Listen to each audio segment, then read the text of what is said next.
Tiene la palabra asambleísta Luis Fernando Torres. Señora asambleísta, señores legisladores, la ley de reparación de víctimas, como expresé en el primer debate, es una ley política que se sustenta en un informe parcializado, parcial y, por supuesto, político de la Comisión de la Verdad. El presidente de la República, en la objeción, ha ido prácticamente al corazón mismo de la ley para tratar de mejorarla. Una ley que técnicamente adolece de muchísimos defectos en el orden jurídico, pero ni siquiera con la objeción presidencial esta ley va a lograr respirar como tiene que respirar una buena ley que quiera ser una ley humanitaria y una ley política. Las verdaderas víctimas siempre tienen que ser reparadas, pero esta ley no va a servir para que las verdaderas víctimas de los excesos del Estado sean reparadas. La objeción tiene indudablemente algunas debilidades sobre las que me voy a pronunciar. Al artículo 8, el presidente sostiene que no debe ser el procurador del Estado, sino el ministro de Justicia, el que se encargue de formalizar los acuerdos de orden reparatorio. Con esta objeción, el procurador del Estado estará más bien tranquilo, podrá dormir en paz. Yo estoy pensando en el ministro de Justicia de este o de cualquier otro régimen. No quisiera estar en sus zapatos, porque va a tener que aprobar indemnizaciones de manera administrativa sin que haya existido ningún proceso judicial. Dice la objeción presidencial que el ministro reglamentará el procedimiento. ¿A quiénes va a indemnizar el ministro? Por la vía administrativa. A la viuda, a la conviviente, a los hijos. ¿Se aplicará en este punto parte de la objeción hecha por el presidente al artículo 8? No. De tal modo que el ministro de Justicia tendrá que obrar con una amplísima discrecionalidad administrativa en la determinación de la cuantía, la cantidad y de los beneficiarios. Y como va a tener que utilizar recursos públicos, las decisiones que tome estarán en la frontera con el peculado.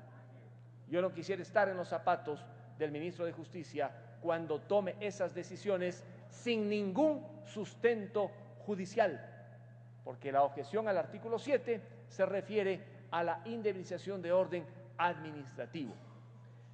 Se ha establecido en la objeción presidencial que para que se pueda indemnizar administrativamente, en forma previa debe conocer el ministro de Justicia quiénes son los responsables a fin de repetir contra ellos. Está bien ese señalamiento que hace el presidente de la República. Lo único que yo añado para la historia de la ley y que conste en actas es que ese conocimiento que deberá tener previamente el ministro de Justicia deberá sustentarse en una sentencia judicial. Mientras no haya sentencia, mientras no haya procedimiento, difícilmente podrá el ministro tomar la decisión correspondiente. Allí entonces las primeras deficiencias alrededor del artículo 7. La discusión acerca de si puede o no comparecer a la firma de estos acuerdos del procurador del Estado, ciertamente que se encuentran lejos de la práctica procesal judicial, porque cuando se demanda al Estado ecuatoriano, se le demanda al procurador del Estado y también se tiene que demandar, si están involucrados ministros, a los ministros. Hay amplia jurisprudencia de la Corte Constitucional que sostiene que si solo se demanda al procurador del Estado y no a los ministros o a otros funcionarios, estos pueden alegar que se ha violado el debido proceso porque no se les ha permitido comparecer en juicio. En todo caso, esa argumentación que trae la objeción presidencial no es procedente en este punto, porque el artículo 7 no se refiere al proceso judicial, se refiere al proceso administrativo indemnizatorio, donde no hay ningún proceso judicial de por medio, salvo en el caso de la determinación de quienes han sido los presuntos responsables. En ese caso sí, para tomar la decisión deberá obligatoriamente el ministro sobre la base de una decisión judicial quiénes han sido los responsables. En cuanto al artículo 8, aparece una discriminación inaceptable y lo dije en la Comisión de Justicia. Resulta que si demanda la viuda, ya no puede demandar la conviviente. Si demanda la conviviente, ya no puede demandar el hijo. Esto no existe en ninguna legislación procesal. En el sistema interamericano de derechos humanos pueden demandar todos al mismo tiempo. Será el juez el que resuelva entregar la indemnización de manera proporcional. Pensemos un caso concreto. Digamos que alguien que falleció hace algunos años no tenía bajo el régimen de matrimonio una pareja, de tal modo que convivía con una persona y resulta que tenía hijos. ¿Qué va a ocurrir? Que según la objeción presidencial, los hijos no van a poder demandar, pero sí lo hará aquella persona que fue conviviente hace 15 o 20 años. Se perjudican los hijos, se perjudican los parientes hasta el segundo grado de consanguinidad. Esa norma en ese punto es discriminatoria. Constitucionalmente no puede ser aprobada. Y el segundo párrafo del artículo 8, que establece que si judicialmente se ha presentado una demanda en el país, ha existido sentencia, ya no se puede demandar en el sistema interamericano, tampoco es aplicable, porque uno puede ir al sistema interamericano de derechos humanos a pesar de tener sentencia en el sistema legal ecuatoriano. Por lo tanto, en ese punto de la objeción existe una inconsistencia jurídica que no se ajusta a las exigencias del sistema interamericano de derechos humanos. Y en cuanto a la repetición, está bien que conste que cuando se quiera cobrar a aquellos por quienes el Estado va a indemnizar, se sigue el procedimiento establecido en la Ley Orgánica de Garantías Jurisdiccionales y Control Constitucional. ¿Qué dice esa ley? Que si hay sentencia del sistema interamericano, si hay decisión judicial en materia de derechos constitucionales y garantías constitucionales, se aplica el procedimiento previsto en la Ley Orgánica de Garantías Jurisdiccionales y Control Constitucional. Pero cuando no existe de por medio sentencia del sistema interamericano, cuando no existe sentencia nacional en materia de garantías constitucionales, no es aplicable el procedimiento previsto en la Ley Orgánica de Garantías Jurisdiccionales.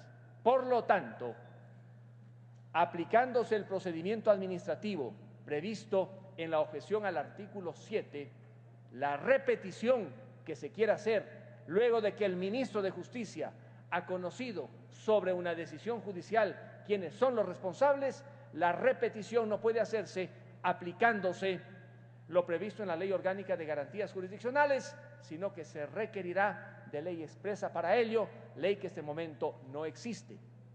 Estos días en el Ecuador se ha debatido cómo se va a ejercer la acción de petición por parte del Estado en contra de aquellos legisladores que el 8 de diciembre del año 2004 descabezaron a la Corte Suprema de Justicia y a la Corte Constitucional. Fácil, se aplica la Ley Orgánica de Garantías Jurisdiccionales porque existe una sentencia de la Corte Interamericana. Allí no hay cómo perderse. Pero en el caso del artículo 7 de la Ley de Reparación de Víctimas, con la objeción presidencial, es inaplicable esa ley porque allí no existe sentencia, lo único que existe es un acuerdo reparatorio de orden administrativo. En definitiva, señores legisladores y señora presidenta, el esfuerzo que ha hecho el presidente por arreglar esta ley que confundió una serie de instituciones jurídicas, sobre todo aquella relacionada con la responsabilidad civil extracontractual del Estado, prevista en el artículo 11 de la Constitución, no le da a esta ley la suficiente consistencia jurídica como para que pueda aplicarse debidamente. Sobre el pronunciamiento que ha hecho el honorable Virgilio Hernández, no se puede, cuando la Asamblea se pronuncia sobre una objeción presidencial, descomponer un artículo y allanarse a una parte del artículo y ratificarse en otra. No es, por lo tanto, posible desde la práctica parlamentaria que se tramite la petición del honorable Virgilio Hernández, especialmente en lo que se refiere a descomponer un artículo. Aceptamos una parte dentro de este artículo y otra insistimos. Eso es imposible, no se ha hecho. De tal manera que en ese punto no puede, al menos, el presidente de la Comisión de Justicia aceptar la propuesta del honorable Hernández. Muchas gracias.